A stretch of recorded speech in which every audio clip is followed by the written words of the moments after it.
Isang pinagpalang araw o gabi sa ating lahat mga ka-DIY. Ito na po ang ginagawa kong folding na workbench. Ayan, dito tayo mag-DIY. Malaking tulong talaga ito mga ka-DIY kasi bawas ito kalat sa ating maliit na space, maliit na espasyo. Ayan, kasi pwede na natin itong iligpit pagkatapos natin gagamitin. For today's video mga ka-DIY, ito na naman po, magpipintura na tayo nito mga ka-DIY para iwas kalawang. Okay? Para hindi po siya matatamaan ng malalang kalawang. Okay? Yun din naman talaga ang kailangan natin gawin sa mga metal, lalo na kapag expose sa araw at saka sa ulan. At ito ay gagamitin din natin ito sa mga DIY natin sa labas, kaya kailangan natin itong pinturahan. At saka maganda siya tingnan kapag mayroong pintura po ito mga ka-DIY. Pero bago ko po ito pinturahan mga ka-DIY, ay pinunasan ko po ito ng basahan na may thinner. Thinner po yung binasa natin mga ka-DIY para matanggal po yung mga kalawang at yung mga alikabok at yung mga grasa. Ayan, ito kasing metal ay mayroon talagang mga grasa yun mga ka-DIY. Kapag hahawakan mo nga yan ay matira sa kamay mo yung mga maiitim. Kaya kailangan nating tanggalin para kumapit po ng husto ang ating pintura.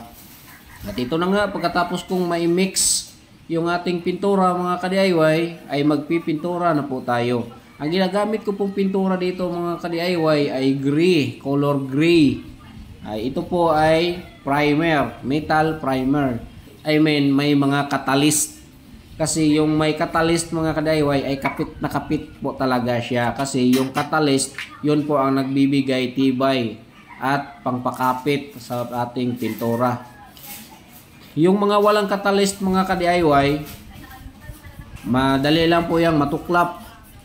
Kunting kiskisan lang po, matanggal na po mga ka-DIY.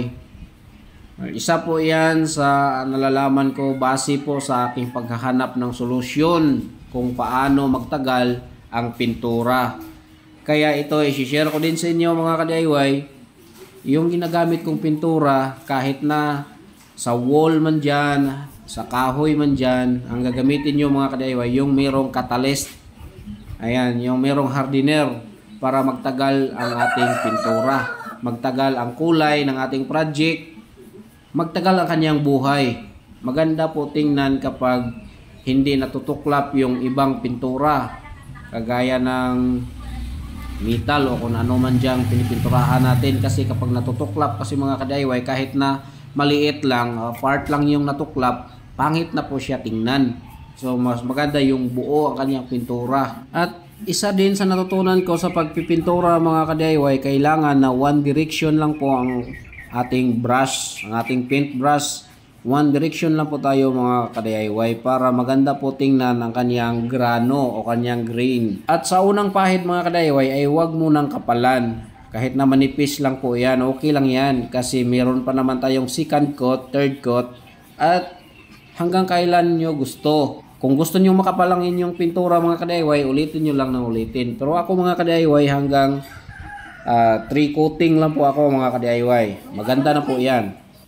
Makapal-kapal na po yan mga ka-DIY. Maganda po kapag makapal ang ating pintura mga ka-DIY kasi hindi po talaga makapenetrate yung tubig. So, mga protection po ang ating metal sa kalawang. Yun din naman talaga ang ating purpose bakit natin pininturahan. At pininturahan na natin kaya wag na natin tipirin. Okay? Yung 3 coating ng mga ka-DIY ay bastante na po yan para po sa akin. Opinion ko lang po yan. Yung po sa inyo, kung anong sa inyo. Basta yung sa akin, yung 3 coating ko po ay makapal na po talaga. Okay na po talaga ako sa 3 coating mga ka-DIY. Maganda na po talaga tingnan mga ka-DIY at makapal na rin. Itong pagpipintura mga ka-DIY ay mabusisi po ito gawin. Kasi kapag madali kang mainip dito ay hindi ka pwedeng magpintura mga ka-DIY. Kasi sa pagpipintura mga ka-DIY, nandun po yung mga proseso na kailangan din po nating sundin. Lahat naman ng ginagawa natin ay mayroong proseso na kailangan sundin. Ang ito namang pagpipintura mga ka-DIY, yung first coating mo, kailangan mo munang tuyuin. Kasi kapag hindi matuyo yan mga ka-DIY at mag second coat kayo, ang kalalabasan dyan ay pangit na pangit talaga tingnan mga ka-DIY. yung pintura nyo ay meron pong dinaanan ng brotsa. Masakit sa mata tingnan yan mga kadayway. Ito kasing pagpipintura, ito po yung pinaka last na gagawin sa mga project natin. Ito po yung finishing. Dito talaga, ito na talagang finish, ito na talagang output sa inyong ginagawa. Di bali na yung sa umpisa, kiniskis mo yun, niliha mo yun, kung ano-ano pang ginagawa mo dyan, mauulit mo pa yun. Itong pintura mga ka-DIY, ito na talaga ang final. So kung uulitin mo din ito, matrabaho din. Kasi kailangan mong kiskisin na naman. So kailangan, hindi ka mainipin dito mga ka-DIY. Kailangan mahaba ang iyong pasensya dito mga ka-DIY. Kailangan mo talaga yon sa pagtatrabaho. Kasi mga ka-DIY, yung trabaho kapag minamadali mo ay hindi po talaga magandang kalalabasan. So kailangan mo talagang dahan-dahanin hanggang makuha mo yung gusto mo, ninanais na magandang output sa iyong ginagawa mga ka-DIY. Hindi po ito makukuha sa mabilisan mga ka-DIY. Kapag gusto mo yung maganda yung kalalabasan ng inyong project ay dahan-dahan talaga mga ka-DIY. Susundin mo talaga yung tamang proseso. Kasi sa mabilisan mga ka-DIY ay nako, hindi talaga magandang output sa totoo lang. At based on my experience mga ka-DIY, nung minamadali ko po yung tinatrabaho ko ay mas lalo po ako natagalan. Kasi po nag back to zero po ako. Inulit ko na naman. Ayan.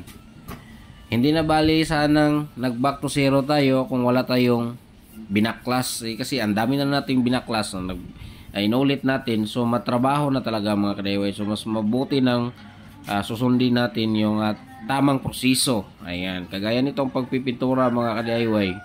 Isa din sa halimbawa ito. Yung pag second coat na hindi pa tuyo yung first coat mo, masisira talaga kasi magkaroon po ng bakas ang paintbrush. Hindi naman ibig sabihin mga ka-DIY na wala talagang bakas ang paintbrush. Syempre natural lang yon kasi kapag magbabrush tayo ay meron talaga. Pero iba po talaga yung bakas kapag mag second coat ka na hindi pa tuyo yung first coating mga ka-DIY. Pangit talaga tingnan mga ka-DIY. Lalo na kapag meron siyang opposite direction kapag mababrush ka. Kaya ko nga sinasabi na kailangan one direction lang mga ka-DIY. Kasi pangit po talaga tingnan kapag ano na yan. Papunta doon, papunta dito na yung direction sa yung paintbrush. Kasi kapag matuyo yan, ang bakas niya yan, ay pangit talaga tingnan. Meron papunta doon, papunta dito, kung ano-ano. So napakagulo mga ka-DIY. Sa pagtingin mo pa lang, makikita mo na ang gulo. Ang gulo-gulo talaga. Kaya mas maganda yung isang direction lang. Maganda po talaga tingnan yan mga ka-DIY. At ito din naman mga ka-DIY ay opinion ko lang. At sa akin din to. Gusto ko kasing ganyan. Hindi naman tayo pareho ng gusto. Meron po kasing ang gusto lang ay may kulay. Bahala na yung direksyon sa paintbrush. Paintbrush na yan. Kung ano yan. Wala siyang paki doon. Basta mabilis lang matapos yung tinatrabaho, minamadali. Ayan. Kaya yun nga. Kasi kanya-kanya naman din po tayo ng gusto mga ka-DIY. Pero ako, mabusisi talaga ako sa mga ganyan mga ka-DIY. Kasi gusto ko po talaga yung maganda tingnan. Yun po ang gusto ko eh. At isa pa, sa akin din naman ito mga ka-DIY. Okay? Okay. So, kung may magpagawa, depende na yan sa magpagawa kung anong gusto nila. Yun din ang sundin natin kasi kapag hindi natin sundin ang gusto ng may-ari, ay magkakagulo po kayo. Or tayo. O, di ba? Yun lang ha. Depende sa sitwasyon mga ka-DIY kasi meron kasing nagmamadali. Ang gusto niya ganyan na lang. Okay na siya sa ganyan. Okay? O, yun ang sundin natin kasi mas may power yung may-ari kaysa gumagawa. May power yung nagpagawa kaysa gumawa. Ayan. Sa akin din naman mga ka-DIY kapag ganun, ay sinasuggest ko muna sa magpapagawa na kung pwede ito gawin natin. Ganito, ganyan. Ayan. At ipinaunawa ko sa kanya yung mga naunawaan ko din bilang isang pulido at mabuting manggagawa. Believe na naman tayo sa sarili natin mga ka-DIY, no? O, ganun talaga kasi gusto din natin na yung pinapagawa niya ay mapakinabangan niya ng matagal at magiging satisfied po siya sa pinapagawa niya at maging masaya siya sa output sa kanyang pinagawa. O, di ba?